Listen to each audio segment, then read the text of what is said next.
नमस्कार दोस्तों, welcome back to JD education. आशा करती हूँ आप सब बहुत अच्छे होंगे और अच्छे से अपनी प्रिपरेशन कर रहे होंगे। सो गाइस, आज हम लोग प्रोफेसर राजेंद्र सिंह, जिसको कि शॉर्ट फॉर्म में रज्जू भैया यूनिवर्सिटी के नाम से जानते हैं, आपके प्रयागराज में स्थित है, के बीएड सेकंड सेमेस्टर के थर्ड पेपर के एक नया लेक्चर की शुरुआत करने जा रहे हैं।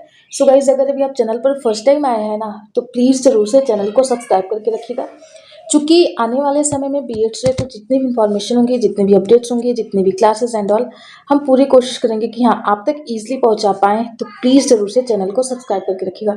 एंड जिन्होंने सब्सक्राइब करके रखा है फिर तो बहुत अच्छी बात है। तो गाइज़, हमने चारों पेपर्स की अलग अलग प्लेलिस्ट बना करके रखी है। तो आपको जिस भी टॉपिक को, जिस भी यूनिट को एंड जिस भी पेपर को देखना है ना, आप सेपरेटली प्लेलिस्ट को ओपन करेंगे एंड वहाँ से अपनी क्लासेस को एक्सेस कर सकते हैं। अदरवाइज आप चैनल पर सर्च करेंगे ना, तो वहाँ पे भी आपके first, second, third and fourth चारों पेपर की क्लासेस कंटिन्यूस आपको मिल जाएंगी। ठीक, तो आइए हम लोग अपने लेक्चर की शुरुआत करते हैं। बट लेक्चर स्टार्ट करने से पहले want to say thank you all guys, because ना you guys supporting too much. Thank you so much guys, thank you so much for your love, for your support. ऐसे ही हम लोग एक दूसरे का सपोर्ट करते रहेंगे और आगे बढ़ते रहेंगे। Let's learn together and enjoy learning. तो आइए हम लोग अपने लर्निंग को क्या करना है, हमें एंजॉय करना है। ठीक, आइए। तो आज का हमारा जो टॉपिक है ये क्या है, ये concepts of assessment of creativity, मतलब रचनात्मकता का मूल्यांकन। हमें बिल्कुल अवधारणा, इसकी क्या अवधारणा है, और लेकिन अब हमने इसको अवधारणा को कल देख लिया था, बट आपने सिलेबस में इस तरीके से लिखा गया ना, इस वजह से मैंने इसका हेडिंग बना दिया। और आज बिल्कुल हम इसका मूल्यांकन देखेंगे, इसका एवेल्युएशन। जैसे हमने पर्सनैलिटी का देखा था, जैसे हमने इंटेलिजेंस का देखा था, same as we are going to discuss about ना creativities, like concept and assessment of creativity. तो आज हम लोग क्रिएटिविटी के असेसमेंट को देखेंगे। तो कल हमने क्रिएटिविटी को देखा था कि क्रिएटिविटी क्या है, इसके नेचर क्या है, इसकी कैरेक्टरिस्टिक्स क्या है, जिनके अंदर क्रिएटिविटी हो तो उसको हम कैसे देख सकते हैं, कैसे समझ सकते हैं। तो बिल्कुल गाइस, वन मोर थिंग की वांट टू क्लियर कि ये हमारा आज लास्ट लेक्चर है, ये थर्ड पेपर, आपके थर्ड पेपर का ये लास्ट लेक्चर है ना। इसके बाद आपका जो थर्ड पेपर ना पूरी की पूरी तरह से कंप्लीट हो गया। तो गाइस प्लीज़ आप पूरी प्लेलिस्ट देखिए, आपको पूरा का पूरा एक ऐसा सिंगल टॉपिक नहीं रहेगा जो रिमेनिंग रह जाएगा। आपको सारे टॉपिक्स यहाँ से मिल जाएंगे। तो प्लीज़ जरूर से आप चैनल को फॉलो करते रहिए और अपनी पूरी की पूरी क्लासेस देंगे। अगर देख लेते हैं तो डेफिनेटली आपको पूरा का पूरा आइडिया मिल जाएगा। आइए लेक्चर की शुरुआत करते हैं। बट उससे पहले एक अपडेट आपको देनी थी। वो अपडेट क्या है, वो आपका 2026-28 का जो बीएड एग्ज़ाम का मतलब जो एंट्रेंस एग्ज़ाम का फॉर्म है वो रिलीज़ हो चुका है।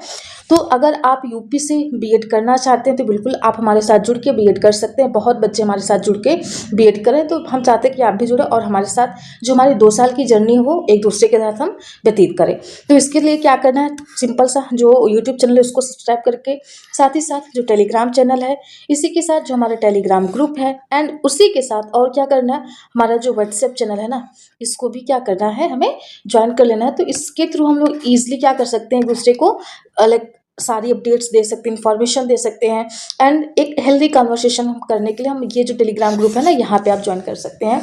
और अगर आप मेरे से मिलना चाहें तो बिल्कुल हम चाहते हैं कि आप आकर के हमसे मिले। तो हमारा जो ऑफिस है ये प्रयागराज में स्थित है, हमने एड्रेस दे करके रखा है। एड्रेस क्या है ये मैं आपको बता देती हूँ, जवाहरलाल नेहरू रोड, अलोपी बाग, चुंगी चौराहा, अलोपी बाग, प्रयागराज। तो ये हमारा ऑफिस का एड्रेस है, आप आइए यहाँ पर हमसे मिल लीजिए।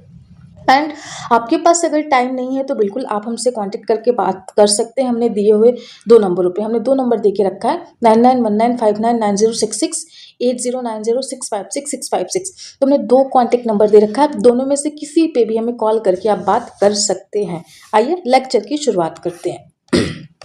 सबसे पहले हम देखते हैं कि इसके क्या कॉन्सेप्ट्स हैं, है ना, मतलब किसके कॉन्सेप्ट, असेसमेंट ऑफ क्रिएटिविटी, हम इसका मूल्यांकन करते हैं तो उसका क्या अवधारणा, उसकी क्या कॉन्सेप्ट है, इसी की हम लोग चर्चा करते हैं। तो assessment of creativity is a systematic process of evaluating an individual's ability to generate novel, original, flexible and useful ideas for products. इसका क्या मतलब है कि जो असेसमेंट ऑफ क्रिएटिविटी है ना, मतलब जो रचनात्मकता का मूल्यांकन है या फिर जो सृजनात्मकता का मूल्यांकन है, एक ऐसी सुव्यवस्थित है ना, सिस्टमैटिक प्रोसेस है, मतलब एक व्यवस्थित प्रक्रिया है, मतलब स्टेप बाय स्टेप। हम लोग एल्गोरिदम, हम आप लोगों ने सुना कि एल्गोरिदम का क्या मतलब होता है कि जब हम प्रॉब्लम को स्टेप बाय स्टेप चल के सॉल्व करते हैं ना, वही हमारा एल्गोरिदम होता है। तो वही कि ये व्यवस्थित प्रक्रिया है to of evaluating an individual's ability, मतलब किसी भी एक व्यक्ति की जो उसकी इंडिविजुअल एबिलिटी होती है, उसकी जो व्यक्तिगत योग्यता होती है, किसकी, to generate novel original flexible and useful ideas और प्रोडक्ट, कि उसके वो कितने मौलिक, कितने लचीले तरीके से और कितना उपयोगी विचार का वो क्या कर सकता है, उत्पादन कर सकते हैं, उत्पादन करने की क्षमता अपने आप में रखता है। उसी का जब हम आकलन करते हैं ना, जब उसका मूल्यांकन करते हैं, तो वही हमारा असेसमेंट ऑफ क्रिएटिविटी कहलाता है। मीन्स जैसे हम लोग क्या करते हैं, जैसे हमारा एंट्रेंस एग्जाम होता है, तो हम ये उसमें आपकी योग्यता देखते हैं कि आप में टीचर बनने की योग्यता है कि नहीं है। जैसे अभी यूपी टेट का फॉर्म रिलीज हो चुका है, तो वो फॉर्म क्यों रिलीज किया गया है कि आपके अंदर टीचर बनने की वो एलिजिबिलिटी, वो योग्यता है कि नहीं है ना। जैसे आपका नेट होता है, तो आप असिस्टेंट प्रोफेसर बनने जा रहे हैं, तो क्या आप उस एलिजिबिलिटी को फॉलो करते हैं या फिर आप में वो एलिजिबिलिटी है जो चाहिए। तो बिल्कुल उसी का जब हम आकलन करते हैं ना, तो वही आपका क्या कहलाता है, मूल्यांकन कहलाता है, वही आकलन कहलाता है, वही आपकी योग्यता को हम नापते हैं।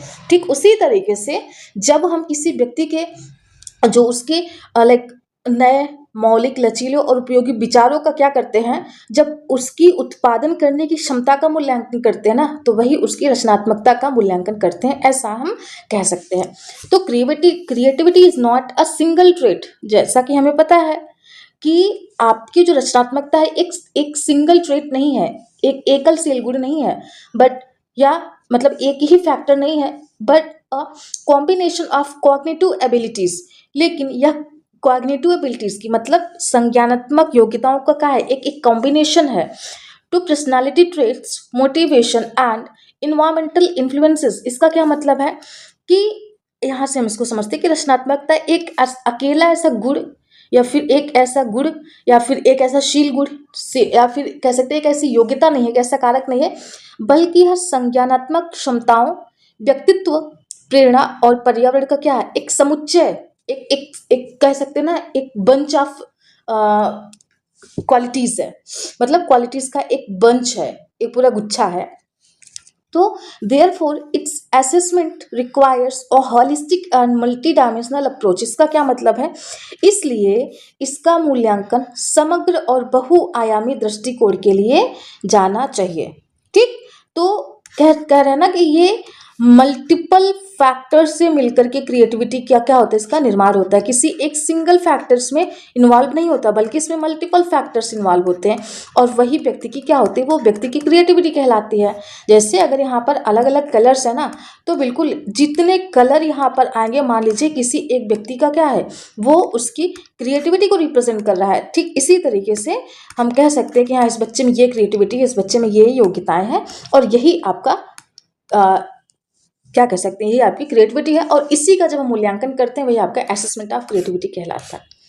अब इसकी आवश्यकता और महत्व क्यों है, क्यों हम असेसमेंट करते हैं, क्यों हम मूल्यांकन करते हैं, क्यों हम इवैल्यूएशन करते हैं, आइए इसकी तरफ एक बार नजर डालते हैं। तो important and needs of what, needs of creativity या फिर असेसमेंट ऑफ क्रिएटिविटी। तो सबसे पहले to identify creative potential among learners, मतलब कि विद्यार्थियों की जो रचनात्मक क्षमता है ना, इसकी पहचान करने के लिए हम इवैल्यूएशन करते हैं। ठीक, कि उस बच्चे में योग्यता है कि नहीं है, इस वजह से इसका मूल्यांकन किया जाता है। Second, to encourage innovative thinking in classroom, कि हम कक्षा में नवाचारी सोच को बढ़ावा दे सकें। हमें कहते हैं ना कि अपडेट्स लाना क्यों जरूरी होता है, क्यों हमें टाइम के साथ चलना होता है। एक शब्द आता है, आप लोगों ने सुना होगा, मैंने बहुत बार अपने लेक्चर में यूज कर, जीत गाय, कि हर समय इसको स्पिरिट ऑफ टाइम कहा जाता है, कि हमेशा समय बदलता रहता है। इसलिए कहा जाता है कि हर 20 या 30 साल के बाद जो इंटेलिजेंस टेस्ट होते हैं ना, उसमें अपडेट्स आते रहने चाहिए।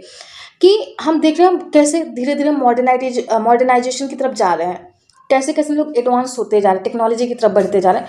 तो ये सारी चीज़ें इसी को क्या करना, इसको बढ़ावा देने के लिए, मतलब कक्षा में, चूंकि कक्षा ही एक ऐसा, यानी कि हमारा जो क्लासरूम होता है एक लर्निंग प्लेटफॉर्म होता है, जहाँ पर हम चीज़ों को आगे तक लेके जाते हैं, हमारा पूरा फ्यूचर वहाँ से डिसाइड होता है। तो वही कि कक्षा में नवाचारी सोच को बढ़ावा देने के लिए भी आवश्यक है। उसके बाद to plan learner centre teaching strategies. इसका क्या मतलब है?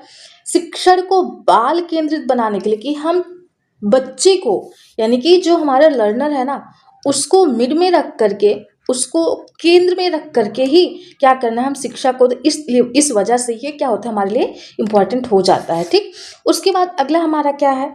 To develop problem solving skill, कि हम बच्चे की समस्या समाधान कर सके या फिर बच्चे में ऐसे कौशल का विकास कर सके जिससे वो अपनी समस्याओं का समाधान कर सके। वो किसी की मतलब किसी का सहारा लेने की जरूरत नहीं पड़े। जब आप एडल्ट हो जाते हैं तो वहां पर आपकी अपनी नैतिक जिम्मेदारी होती है कि आप अपनी समस्याओं को सॉर्ट आउट खुद कर पाए, है ना। तो बिल्कुल हम अपनी समस्याओं का समाधान कर पाए, इस वजह से इसका क्या होता है, ये हमारे लिए महत्वपूर्ण हो जाता है। फिर अगला, टू गाइड करियर डेवलपमेंट, कि हम अच्छे करियर की तरफ अग्रसित होवें, अच्छे मार्ग पर जाएं, इस वजह से भी ये कई बार जरूरी हो जाता है। आई होप आपको क्लियर हुआ होगा। अब हम देखते हैं nature and characteristics of assessment, कि मूल्यांकन का स्वरूप एवं उसकी विशेषताएं। अब ये क्या है?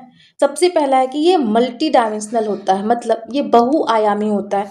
जैसा कि हमने देखा था कि it's not a single factor but it's include multiple factors. तो अपने आप में ये मल्टीपल फैक्टर्स को इन्वॉल्व करता है। रीजन इज बिहाइंड कि इट्स मल्टी डायमेंशनल, मतलब बहुआयामी होता है।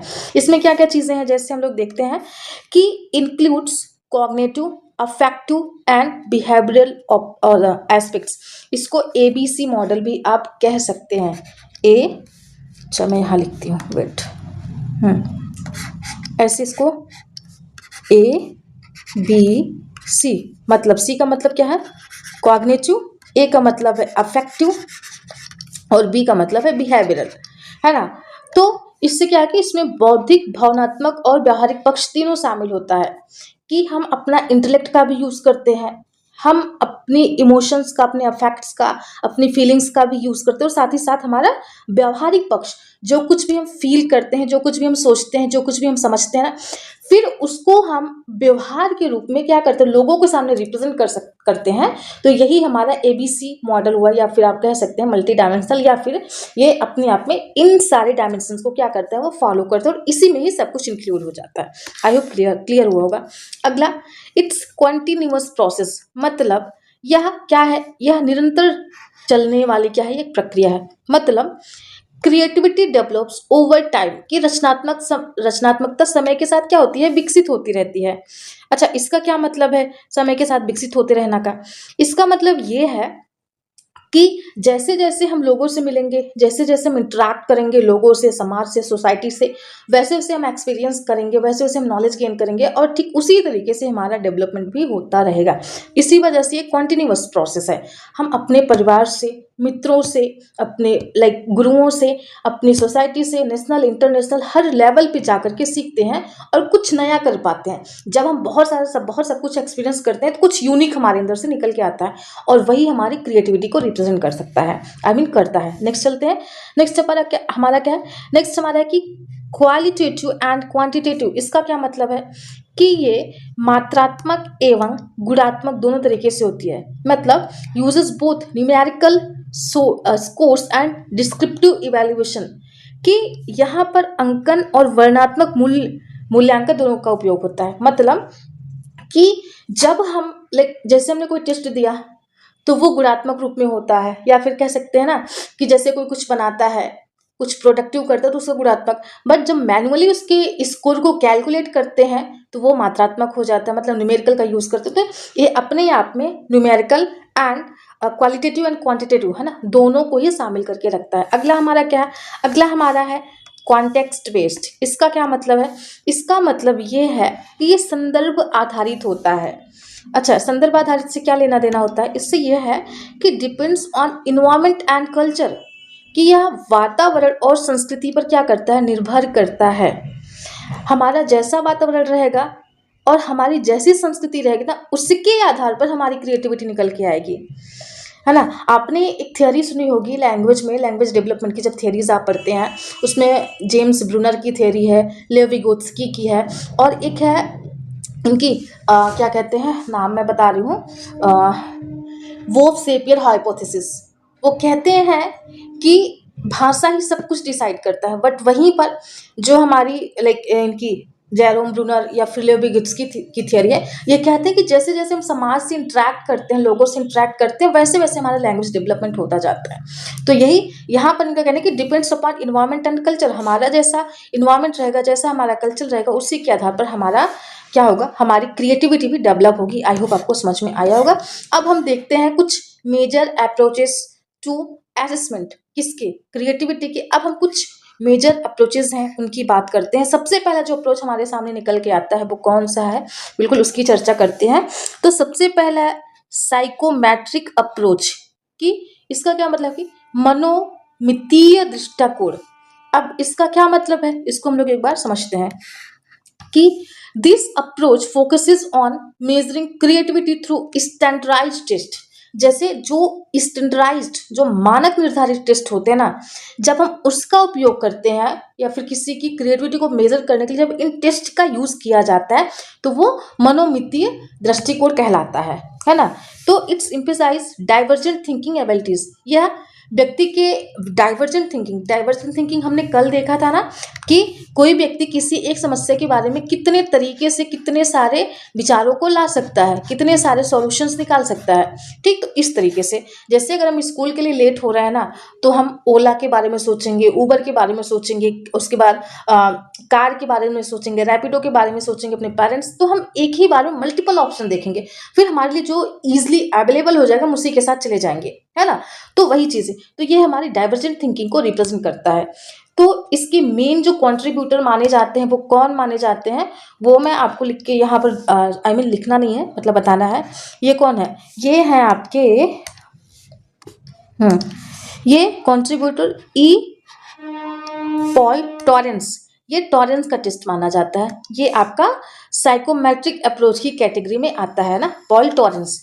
अब इन्होंने क्या किया था, तो हम लोग इसकी चर्चा करते थे। इन्होंने किया था कि develop Torrance test of creativity thinking, मतलब TTCT के नाम से इसका शॉर्ट फॉर्म है, कि Torrance test of creativity thinking. It's includes verbal and figural test. यह अपने आप में शाब्दिक और रचना, फिगर की हिंदी क्या होगी, फिगर की हिंदी, सॉरी गाइस, फिगर मतलब जो फिगर बनाते हैं, जो चित्र बनाते हैं ना, उससे वो सारे अपने आप में ये फैक्टर्स को इंक्लूड करते हैं। इसमें इन्होंने मेजर करने के लिए चार कह सकते हैं ना कि चार तरीके बताए हैं। सबसे पहला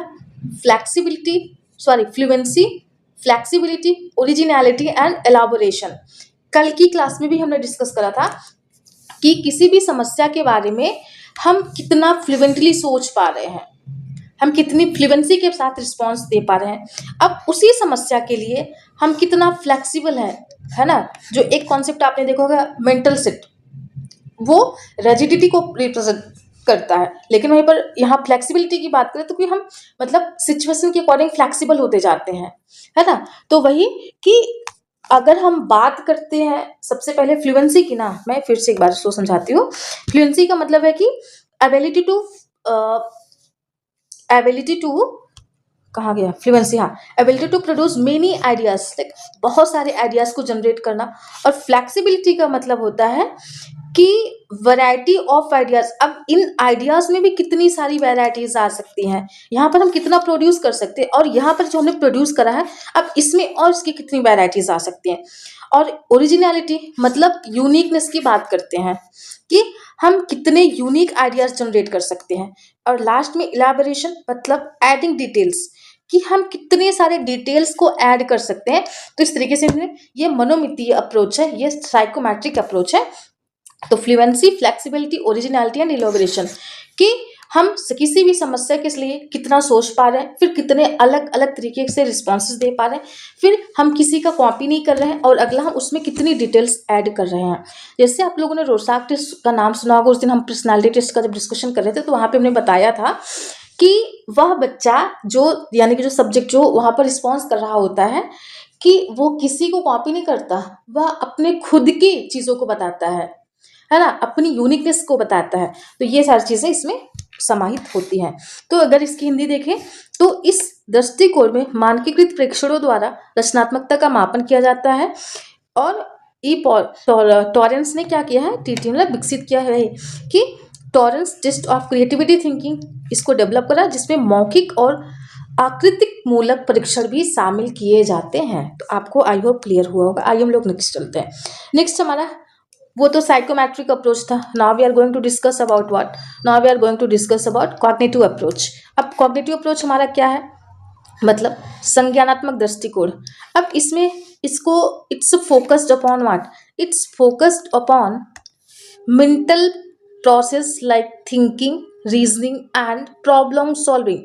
कि यहाँ पर हमारी संज्ञानात्मक दृष्टिकोण का मतलब है कि हमारी जो थिंकिंग यानी कि हमारी जो थिंकिंग पैटर्न, हमारी जो सोचने की क्षमता है, जो रीजन मतलब तर्क देने की क्षमता और समस्याओं का समाधान करने की जो क्षमता है ना, इसके माध्यम से हम सोचते हैं, इसके माध्यम से हमारी जो क्रिएटिविटी होती है वो निकल के आती है। अच्छा, ये इसको दिया किसने है, ये जेपी गिलफोर्ड ने बताया है। ठीक, किसने, जेपी गिलफोर्ड। फिर इन्होंने डाइवर्जेंट एंड कन्वर्जेंट मतलब अभिसारी एवं अपसारी दोनों तरीके की चिंतन की बात करी है। ठीक, ये कौन, ये आपके जेपी गिलफोर्ड। मतलब यह अब डाइवर्जेंट थिंकिंग की बात अगर हम करते हैं और यहाँ पर हम कन्वर्जेंट थिंकिंग की, मैं यहाँ से D means divergent, C means convergent. अब डी डाइवर्जेंट एक बच्चा है, उसको कोई समस्या दी गई, अब वो कितने मल्टीपल वैरायटीज से क्या करता है, समस्याओं को कितने अलग अलग अप्रोचेस फॉलो करता है। और अगर हम कन्वर्जेंट की बात करते हैं तो एक बच्चा है ना, अब वो एक समस्या को समाधान करने के लिए किसी एक सटीक क्या करता है, एक सटीक एग्जाम्पल को या एक सटीक सॉल्यूशन को जब खोजता है तो वो आपकी कन्वर्जेंट थिंकिंग कहलाती है। आई होप आपको क्लियर होगा, बट मैं फिर से क्लियर करती हूँ। हाँ, तो हमने बताया ना कि वह सोच यानी कि वह थिंकिंग जो अलग अलग क्या करती है, रचनात्मकता को क्या करती है, मतलब जो एक समस्या के लिए कई सारे समाधान को खोजती है। और उसी के विपरीत जो आपका अभिसारी चिंतन होता है यानी कि जो कन्वर्जेंट थिंकिंग होती है, ये क्या करती है, जो सबसे तार्किक, विश्लेषणात्मक और कई विकल्पों में से जो सबसे सटीक बैठता है, जो सबसे सर्वोत्तम साधन होता है, उसी को यूज करती है। जैसे अगर हम फॉर एग्जाम्पल हम स्कूल जाते हैं, है ना, हम स्कूल जाते हैं और हमारे घर से यहाँ का जो रूट है, अगर हम घूम के जाते हैं तो इस तरीके से, और हम अगर अपने घर से निकलते हैं और शॉर्टकट जाते हैं तो ये हमारा कन्वर्जेंट थिंकिंग को रिप्रेजेंट कर सकता है। और यहीं पर अगर हम इस तरीके से घूम घूम के अलग अलग तरीके से करके एक्सप्लोर करके जाते हैं, फिर स्कूल पहुंचते हैं, हमारा डाइवर्जेंट थिंकिंग। बस जस्ट मैं आपको एग्जांपल इस वजह से दे रही हूँ कि आपको क्लियर हो जाए। तो कन्वर्जेंट एक टाइम पर एक और डाइवर्जेंट एक टाइम पर मल्टीपल ऑप्शन को खोजती हैं, बस यही है। अब हम लोग चलते हैं नेक्स्ट पे। नेक्स्ट हमारा है प्रोडक्ट अप्रोच।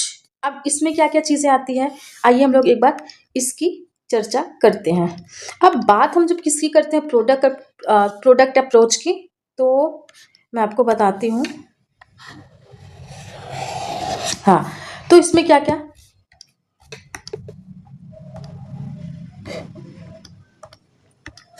तो creativity is judged bye evaluating the final product based on novelty, usefulness and uniqueness. इसका क्या मतलब है, जब प्रोडक्ट मतलब आप नाम से समझ पा रहे हो कि कोई भी चीज उत्पादित करने से मतलब है, प्रोड्यूस करने से मतलब है। ठीक, तो जब इसकी हम लोग बात करते हैं तो इसमें अंतिम उत्पाद जैसे कहानी, चित्र, मॉडल की नवीनता और उपयोगिता के आधार पर मूल्यांकन किया जाता है किसी भी व्यक्ति का, कि वह कितने ढंग की कहानियां, कितने, जैसे हम लोग अलग अलग मूवीज देखते हैं ना, अलग अलग टाइम पर अलग अलग तरीके से रिलीज होती है, अलग अलग चित्र आते हैं, अलग अलग मॉडल दिए जाते हैं, तो वो आपके प्रोडक्ट अप्रोच में आता है। ठीक, आपको समझ में आया होगा। अब हम लोग अगला चलते हैं। अगला हमारा क्या है, वो प्रोसेस अप्रोच है, मीन्स प्रक्रिया आधारित दृष्टिकोण। अब इसका क्या मतलब है, तो इसको दिया किसने था, इसको ग्रैहम वॉलिस ने दिया था, जो हमारा प्रोसेस अप्रोच है। तो it's focus on stage of creativity, preparation, incubation, illumination and verification, जो हमने कल भी देखा था कि सबसे पहले हम प्रिपरेशन करते हैं, फिर हम जैसे हम किसी भी समस्या समाधान के लिए हमें एक समस्या दी गई है तो उस पर क्या करते हैं, सबसे पहले हम सोचना शुरू करते हैं, प्रिपरेशन। फिर कई बार हम सोचते रहते हैं, उसका क्या होता है, उसका जो वो निकल के आना चाहिए समाधान, वो नहीं आता, तो हम थोड़ी देर के लिए अपने माइंड से हटा करके कुछ दूसरे काम में बिजी हो जाते हैं। तो वो अनकॉन्शियसली जो इंक्यूबेशन वाला स्टेज है, अनकॉन्शियसली हमारे माइंड में चलता रहता है, और क्या होता है, फिर सडन से हमारे दिमाग में आ जाता है और फिर जब हमारे दिमाग में वो आ जाता है तो फिर उसके बाद हम उसको वेरीफाई करते हैं कि हाँ इट इज़ रिलायबल और नॉट। तो इस तरीके से हमने देखा कि यह इंक्यूबेशन और इल्यूमिनेशन, प्रिपरेशन और वेरिफिकेशन, चार स्टेजेस को वो फॉलो करता है। इसमें से ये और ये दोनों अनकॉन्शियस होता है स्टेज, है ना। मतलब ये अचेतन अवस्था में हमारे लाइक हम इस पे एक्टिवली होते नहीं है, बट वो धीरे धीरे हम आ जाते हैं किस स्टेज में, लाइक जब हम समस्या का समाधान आहा लाइक सडन आता है ना, उसको यूरी का मूवमेंट, आहा का मूवमेंट, या फिर इसको इनसाइट लर्निंग भी कहते हैं। तो ये दोनों उसी वाली स्टेज में आती है। ठीक, आई होप आपको समझ में आया होगा। अब हम लोग चलते हैं पर्सनालिटी अप्रोच, मतलब व्यक्तित्व आधारित दृष्टिकोण। अब इसका क्या मतलब है, इसमें हम लोग बात करते हैं किसकी, इसमें हम बात करते हैं कि एसिस traits and curiosity, imagination, independence and risk taking, कि इसमें हम जिज्ञासा, कल्पनाशीलता, स्वतंत्रता और जोखिम लेने की प्रवृत्ति जैसे गुणों का क्या करते हैं, मूल्यांकन करते हैं। मतलब कोई भी व्यक्ति कितना जिज्ञासु हो सकता है, कितना कल्पनाशील, मतलब कल्पनाओं में रह करके चिंतन कर सकता है। फिर स्वतंत्रता उसको कितनी, किस तरीके की मिल रही है, नहीं मिल पा रही। फिर वह कैसे रिस्क टेकिंग बिहेवियर को अपनाता है। तो इन जैसे जो गुण होते हैं ना जो व्यक्ति का, उसको हम मापते हैं और उसकी यहाँ से क्रिएटिविटी को हम समझ पाते हैं। आई होप आपको क्लियर हो गया होगा। ये सारे अप्रोच थे, हमने देखा साइकोमेट्रिक, हमने देखा कॉग्निटिव अप्रोच, फिर प्रोडक्ट, प्रोसेस, पर्सनालिटी, ये सारे अप्रोच हमने देखे जो कि आपकी क्रिएटिविटी को मेजर करते हैं। बट हर किसी में अलग अलग तरीके के अप्रोचेस को हम फॉलो कर सकते हैं या फिर देखा जा सकता है। अब हम देखते हैं टूल्स एंड टेक्निक्स, इसके क्या टूल्स हैं, क्या उपकरण और विधियां हैं। तो सबसे पहले कि स्टैंडर्डाइज क्रिएटिविटी टेस्ट, जो मानक आधारित होता है, जो लाइक साइंटिफिक लाइक तरीकों से बना हुआ टेस्ट होता है, उसी को हम स्टैंडर्डाइज, उसमें मतलब रिलायबिलिटी हो, उसमें वैलिडिटी हो, उसमें लाइक इथिक्स को भी वो फॉलो कर रहा हो टेस्ट। तो ये सारी चीजें हम लोग देखते हैं उसमें।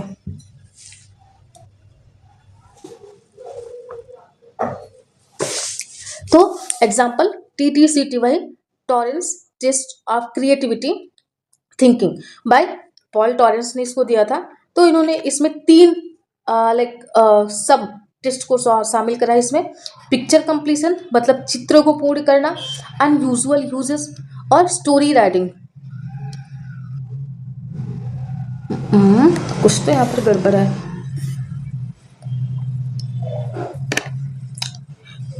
इसमें एक पिक्चर कंप्लीशन है और दूसरा इसमें है वर्बल टेस्ट, और एक और है इसमें, ये 3 है।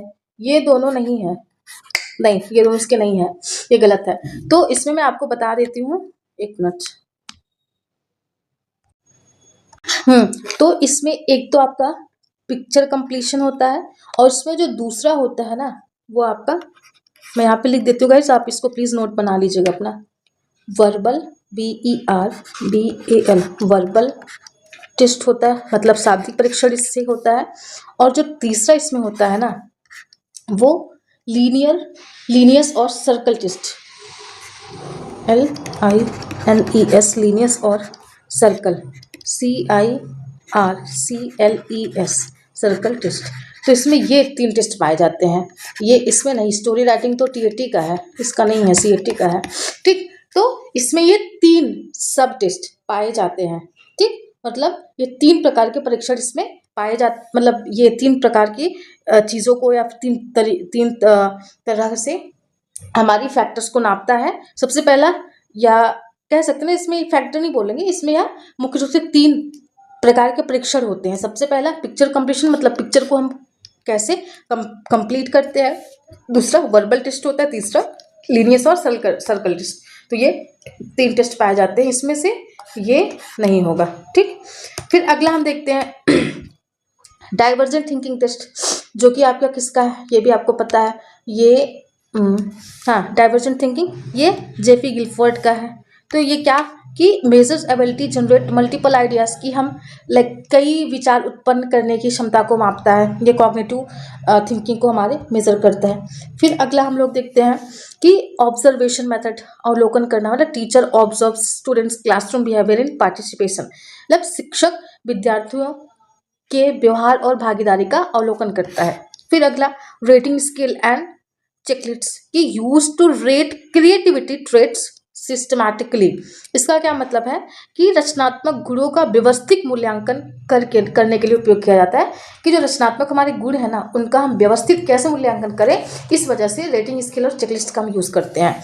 फिर अगला एंडोक्टल रिकॉर्ड्स, मतलब इसका क्या है कि detailed record of significant creative behaviour, किसी भी व्यक्ति के जो महत्वपूर्ण रचनात्मक व्यवहार है ना उसको यहाँ पर विवरण रखा जाता है। फिर अगला है पोर्टफोलियो असेसमेंट। इसका क्या मतलब है कि collections of students creative works over time, कि विद्यार्थी के कार्यों का संग्रह जो उसकी प्रगति को दर्शाता है। ये सारे टूल्स हैं, सारे टेक्निक्स हैं किसी भी व्यक्ति की क्रिएटिविटी को मेजर करने के लिए। ठीक, उसके बाद क्राइटेरिया ऑफ इवेल्युएशन, मूल्यांकन के मानदंड कौन कौन से हैं मैं बताती हूँ आपका। ये फ्लुएंसी, फ्लेक्सिबिलिटी, ओरिजिनलिटी और इलाबोरेशन। उसके बाद सेंसिटिविटी टू प्रॉब्लम, समस्या के प्रति कितना संवेदनशील है व्यक्ति, है ना, और उसकी नॉवेल्टी मतलब नवीनता, वही ओरिजिनलिटी से रिलेटेड है। तो ये सारे टूल्स हैं, टेक्निक्स हैं जिससे किसी व्यक्ति की हम क्या कर सकते हैं, हम उसकी समस्याओं का समाधान, उसकी हम क्रिएटिविटी को मेजर कर सकते हैं। अब हम लोग अगले पे चलते हैं। नेक्स्ट हमारा क्या है, प्रॉब्लम एंड लिमिटेशंस। देखिए हर टेस्ट, हर थियोरी, हर व्यक्ति कोई परफेक्ट नहीं होता, हर जगह पर प्रॉब्लम्स एंड लिमिटेशंस पाई जाती हैं। तो वही हम लोग एक नज़र इस पे डालेंगे, चूंकि आपको लाइक दीर्घ उत्तरीय क्वेश्चन आता है ना प्रश्न उत्तर लिखने को, तो आप उस पे इसमें ये सारी चीज़ों को दर्शाइएगा। तो सबसे पहले creativity is different to measure objectivity, मतलब ये वस्तुनिष्ठता का मापन करना कठिन है, बिल्कुल ये सब्जेक्टिव होता है। किसी भी व्यक्ति का उसकी पर्सनल क्रिएटिविटी को रिप्रेजेंट करता है। यहाँ पर ऑब्जेक्टिविटी की कोई लाइक दूर दूर तक कोई परिचय नहीं होता। फिर लैक ऑफ यूनिवर्सल स्टैंडर्ड्स, यहाँ पर सार्वभौमिक मानकों का अभाव है, मतलब इसमें कहना है कल्चर बायस्ड, ऐसा का मानना है कि कल्चर बायस्ड होता है।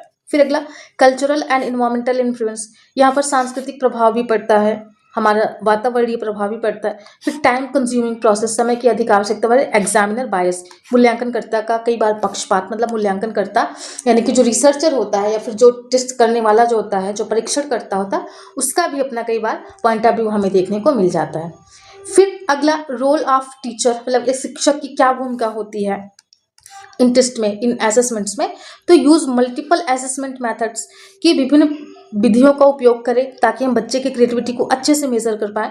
फिर इनकरेज ओरिजिनलिटी एंड फ्रीडम, की मौलिकता को प्रोत्साहित करें। किसी भी बच्चे की जो उसकी मौलिकता है ना, उसकी जो फ्रीडम है, जो उसकी फ्लेक्सिबिलिटी है, जो उसकी ओरिजिनलिटी है, उसको हमें प्रोत्साहित करना चाहिए। फिर प्रोवाइड कंस्ट्रक्टिव फीडबैक, कि एक सकारात्मक फीडबैक दें, हमें ये उनमें नहीं बताना है अरे तुम तो अच्छा नहीं कर पा रहे, तुम्हारे से नहीं हो पाएगा, तुम्हारे अंदर कोई क्रिएटिविटी नहीं है, उस बच्चे में ये क्रिएटिविटी थी, वो थी, ये वो, मतलब इस तरीके की चीज़ें। फिर अगला अवॉइड रिजिड मार्किंग स्कीम्स, की कठोर अंकन से बचें। तो ये कुछ इसकी लिमिटेशंस हमने जो देखा आपको एग्जाम में लिखना है। फिर अगला इसका एजुकेशनल इम्प्लीकेशन अगर देखें, मतलब शैक्षिक निहितार्थ क्या है क्या नहीं, तो proper assessments helps in identifying hidden talent and designing innovative टेक्निकिंग स्ट्रेटजीज, टीचिंग स्ट्रेटजीज, मतलब सही मूल्यांकन से विद्यार्थियों की छिपी हुई प्रतिभा का पता चलता है और साथ ही साथ नवाचारी शिक्षण रणनीतियां बनाई जा सकती है। कि इससे हम जब हम क्रिएटिविटी का, जब व्यक्ति के लाइक उसकी इंटरेस्ट का या उसके एटीट्यूड का, उसके एप्टीट्यूड की योग्यताओं का जब मापन करते हैं ना, तो उसकी हम प्रतिभा का एक्चुअली पता लगाते हैं और उससे हम बच्चे को गाइड कर पाते हैं कि आप में ये क्रिएटिविटी है, आपका इंटरेस्ट है, आपको इस दिशा में जाना चाहिए। और हम कुछ नवाचारी रणनीतियों को बनाते हैं जिससे बच्चे के लाइक मार्ग में उसको हेल्प या फिर उसको सहायता मिल पाती है। अब इसका अगर हम कंक्लूजन निकालते हैं तो assessment of creativity is a challenging but a essential process, मतलब रचनात्मकता का मूल्यांकन चुनौतीपूर्ण होने के बावजूद भी अत्यंत आवश्यक है। क्योंकि a balanced approach combines test, observation and practical evaluation ensure accurate understanding of a learner creative potential. इसका क्या मतलब है कि परीक्षण, अवलोकन और व्यावहारिक मूल्यांकन का संतुलित उपयोग ही सही आकलन सुनिश्चित करता है। कि हम ऑब्जर्वेशन करके, बच्चे का व्यवहारिक मूल्यांकन करके और बच्चे के ऊपर परीक्षण को अप्लाई करके एक सही आकलन को सुनिश्चित करते हैं और बच्चे को एक सही दिशा दे पाते हैं और उसकी क्रिएटिविटी को मेजर कर पाते हैं, उसकी इंटेलिजेंस को मेजर कर पाते हैं, उसकी पर्सनैलिटी को बता पाते हैं। तो इस तरीके से एक बच्चे का होल डेवलपमेंट करने के लिए सारी चीज़ें ज़रूरी होती हैं और इस वजह से ये हमारे सिलेबस का पार्ट है और इस वजह से हम लोग इसको करते हैं। और गाइस इसी के साथ हमारा आज जो आपका पेपर 3 है ना, हम कह सकते हैं ये कंप्लीट हो चुका है। ठीक, अब मैं कल आपकी इसमें PYQs करवाऊंगी और मुझे अगर दिखा वहाँ पर कुछ और एक्स्ट्रा टॉपिक जो हमने नहीं करवाया तो मैं आपको और लेक्चर्स इस पे प्रोवाइड करवाऊंगी। ठीक, आई मीन और लेक्चर में इस पे बना दूंगी। तो आइए इसी के साथ क्या करना है, इसी के साथ बस एक चीज़ की मैं आपकी कमी देख रही हूँ, आप लोग इस टाइम पे ना वीडियोज़ को शेयर नहीं कर रहे हो, लाइक नहीं कर रहे हो। क्यों गाइज, ऐसा क्यों कर रहे हो? देखिए हम आपके लिए कर रहे हैं ना, अगर आपका सहयोग नहीं होगा तो फिर मोटिवेशन कैसे मिलेगा? इस वजह से थैंक्स फॉर वॉचिंग। लाइक करना है, कमेंट करना है, शेयर एंड सब्सक्राइब करके बेल आइकन को प्रेस कर देना है ताकि सारी अपडेट्स आपको सबसे पहले मिल पाए। So it's all about for today and we will meet in next video. तब तक के लिए अपना ध्यान रखिएगा। Thank you so much guys, thank you so much for your love, for your support. ऐसे हम लोग एक दूसरे का सपोर्ट करते रहेंगे और आगे बढ़ते रहेंगे। Let's learn together and enjoy learning.